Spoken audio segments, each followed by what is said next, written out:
What's up, guys? It's another beautiful day, and I'm happy to be here to share my thoughts and my ideas with you. So, I came across a YouTube video very recently where a lady shares an insightful perspective about how the majority of women in the early stages of their relationship with a man put on certain behaviors aimed at persuading the man into making long-term commitments that will ultimately lead to marriage.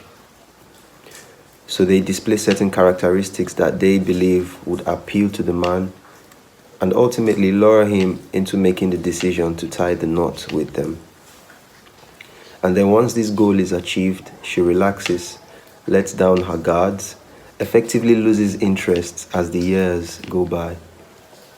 Not in the marriage per se, but in the zeal with which she physically, emotionally, and mentally performed her wifely tasks up until then. Because now she has attained the desire she ultimately craved, marriage with the man. So if she used to be affectionate, she no longer wants to be. If she used to be romantic, the occasion for such acts may come less frequently. And if she used to be proactive in intimacy with her spouse, she may feel increasingly reluctant to want to initiate any actions that may lead to sex. According to this YouTube speaker sharing this insight, when women begin to display attitudes that translate to lack of interest in intimacy after entering into marriage, even though she outwardly may be well aware of her actions, she doesn't do this from a place of conscious awareness. In other words, it is an innate characteristic inside of her that she displays, albeit subconsciously. So she may throw tantrums and guilt trip you into accepting it's your fault that she's acting the way she is. She may give excuses that seem genuine on the surface of it, why she doesn't want to be intimate with you, and send you off on a wild goose chase trying to find a way to solve the problem, when in truth, there isn't actually any problem. The truth of the matter is she's just not motivated to perform her wifely duties anymore because that innate feeling of nonchalance and complacency that is ever so common with the female gender has kicked in. Because she's reached her life's goal of marrying a man, there's therefore nothing else to fight for, nothing else to try to win. Studies have shown that time and time again, that one of the major reasons why divorces take place is because the sexual escapades between man and wife dropped exponentially. The lesser the sex became, the higher the chance of a divorce to happen. And this is no lie. And since we know that men mostly express their love through the acts of sexual relations with the woman that they care about, once this avenue through which this passion is released is closed down, there is no longer any outlet, at least as far as the home is concerned. The next solution the man begins to think of is to create an outlet through which the tension can be released. But here is the main topic of this monologue. As Christians who have been mandated by Jesus to honor the vow of fidelity we have made to the wife, what are we to do when we are faced with a partner who has lost or is seemingly losing interest in accepting or instigating sexual advances, is continually displaying less affection as a result of something that is no fault of ours but merely an unfortunate default setting instilled by years of patterned upbringing? How do we manage the situation to prevent it from costing us the marriage? Or if it peradventure does, avoid letting it mess up our lives moving forward? This is where a man must know how to manage the situation with himself and his raging testosterone. Let us take a married man who is a Christian believer, for example, who feels the urge for intimacy and moves to make sexual advances towards his wife. In the process of doing so, she refuses his advances because she isn't feeling too well. The next time he makes another attempt and she turns him down with the same excuse. Then a few days later, the same response is received. Only this time, a different excuse is offered. All seemingly valid ones, but simply ruses to get out of the now unappealing task of fulfilling the man's sexual needs. Obviously, this situation creates a feeling of disappointment, and to an extent, profound displeasure in the man, especially since she seems perfectly sound of health. Never mind the fact that up until then he has performed his husbandly duties in other areas to the brink of perfection. Do you as a man become angry, or do you take the rejections in stride? Because how you react to the situation of your sexual advances being rejected will go a long way in deciding the direction of your relationship. And when it is noticed that this sexual negligence or nonchalance or non-involvement on the wife's part has become a norm and has come to be seen for the ruse that it is, the next step you take could well decide whether the marriage will stand or not. Do you become increasingly frustrated and break the fidelity agreement by seeking the companionship of another woman? Do you, if you were formerly an addict to pornography, allow yourself to fall back to your sin of addiction? These are questions that will come up, and we must answer them when we are faced with this particular challenge. The doctrine preached by Christ as we know it does not allow for any of the above to be even considered or practiced. As far as Christianity is concerned, indulging in any of these acts is a sin.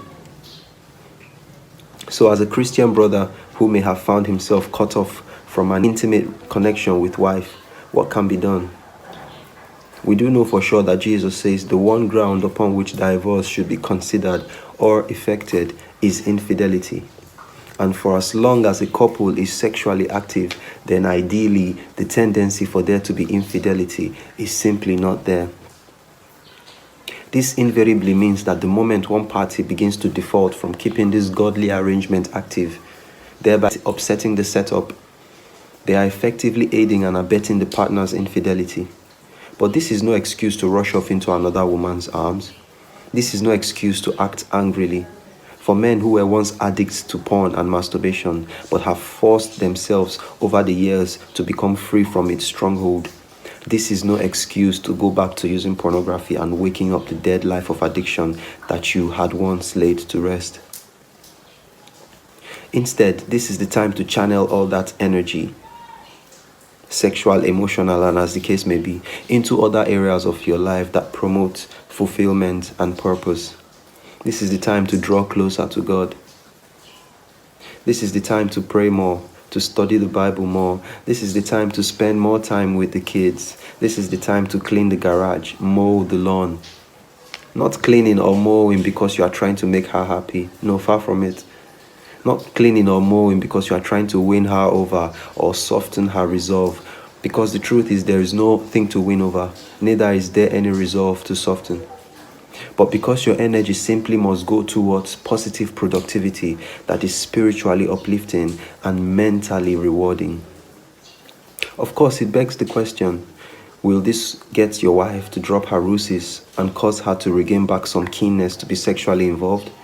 Possibly, maybe. But whether it does or not would ultimately not really matter to you. It wouldn't matter because you were in control all the time of the situation. You didn't play the victim. And you never gave her room to make it about herself or make it about you by deflecting blame. No. You simply have gone on living your life like nothing else mattered. So if you finally decided to let her go after she has over time passively aided and abetted infidelity by her actions or inactions, you would be well within your right to do so. You are right to do so because by not causing a rift between you in the marriage and instead going on to live your life with little care for her negligence of her duties as a wife and partner, you not only stayed in control of the situation, you also were effectively indirectly giving her time to reconsider her actions and renew her commitment to the union. Whether that time lasts 6 months, 1 year, 5 years, 10 years, is up to you. If she cares about the marriage, she would make efforts to restore all the passion she selfishly let die after she got the marriage she always wanted so badly from the start. Women are wired differently from men. Women are meant to manage the home. Men are meant to manage women. But when she cannot be managed or doesn't seem to want to be, We must maintain our poise as men and, more importantly, as followers of Jesus Christ. In conclusion, we understand that Jesus connects with the body of believers through our spirit. On the other hand, a man and his wife connect through their flesh. The moment that flesh connection is lost, there is no longer fellowship.